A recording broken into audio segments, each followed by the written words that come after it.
एक बड़े से जंगल के किसी शांत कोने में एक चिड़िया रहती थी जिसका नाम सोना था। वो अपने 3 प्यारे छोटे छोटे बच्चों के साथ वहां रहती थी। उसके सुंदर और आरामदायक घर एक लंबे बरगद के पेड़ पे था। वो एक साहसी और समर्पित माँ। सोना रोज अपने बच्चों को जीवन जीने का पाठ पढ़ाती। उन्हें कैसे उड़ना है, खाने की तलाश कैसे करनी है, मुसीबत के समय अपनी रक्षा कैसे करनी है, इस तरह ये सब बातें रोज सोना अपने बच्चों को सिखाती। सोना रोज सोते समय उन्हें मीठा और सुरीला गीत गाकर सुनाती थी। उसकी सुरीली धुन बच्चों के दिल को खुशी से भर देती। सोना का एक पुराना दोस्त था कौवा, जिसका नाम चीकू था।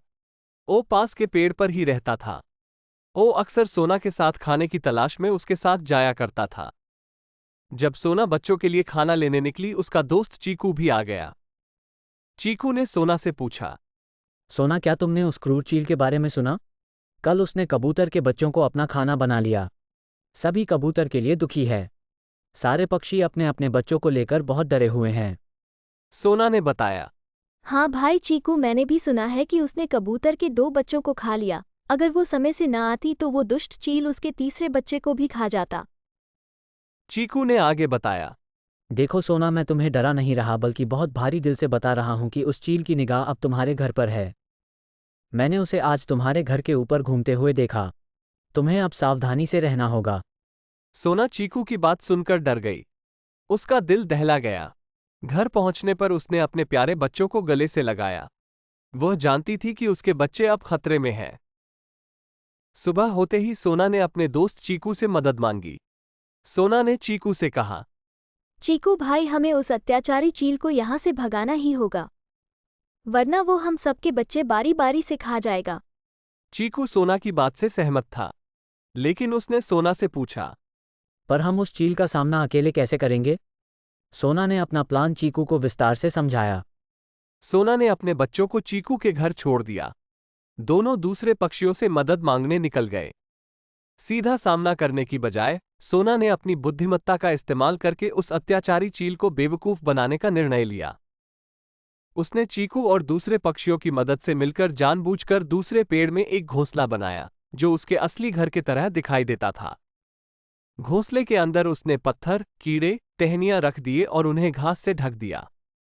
उसने घोंसले की बनावट इस प्रकार की मानो उसमें स्वयं उसके बच्चे बैठे हो।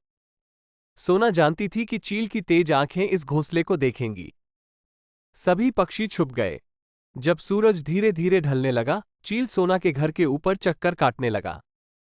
बच्चों को अकेला समझकर वो सोना के घर पर उतर गया। जैसे ही उसने हमला किया, उसकी चोंच पत्थर से टकरा गई। उसने हमला किया, उसकी चोंच पत्थर से टकरा गई। उसने देखा सिवाय पत्थर, कीड़े और घास टहनियों के उसमें कुछ नहीं है। धोखा खाकर वो जोर से चिल्लाया। उधर सारे पक्षी तेजी से आए और चील पर हमला बोल दिया। सबने अपनी चोंच मार मारकर चील को घायल कर दिया और दूर भगा दिया। इस तरह सोना की चालाक योजना काम कर गई। सब खुशी से चहकने और गीत गाने लगे। सभी ने सोना से पूछा, सोना, ओ चील जब मेरे बच्चों को खा गया, मैं तो बहुत डर गई थी, पर तुम्हारे अंदर इतना साहस कैसे आया? तुमने अपने बच्चों के साथ साथ सबकी जान बचाई। सोना ने कहा, मुझे पता था कि बुद्धिमत्ता, तेज सोच और सबके साथ से बड़ी मुसीबत से निपटा जा सकता है। बस इसी सोच से आज हम सब ने मिलकर एक बड़ी मुसीबत का सामना किया और हम जीत भी गए। इस तरह ये सबके लिए एक यादगार घटना बनकर रह गई। सभी पक्षी अपने बच्चों को कहानी के रूप में इस सच्ची घटना को सुनाते ताकि वे भी अपने बच्चों को निडर और साहसी बना सके।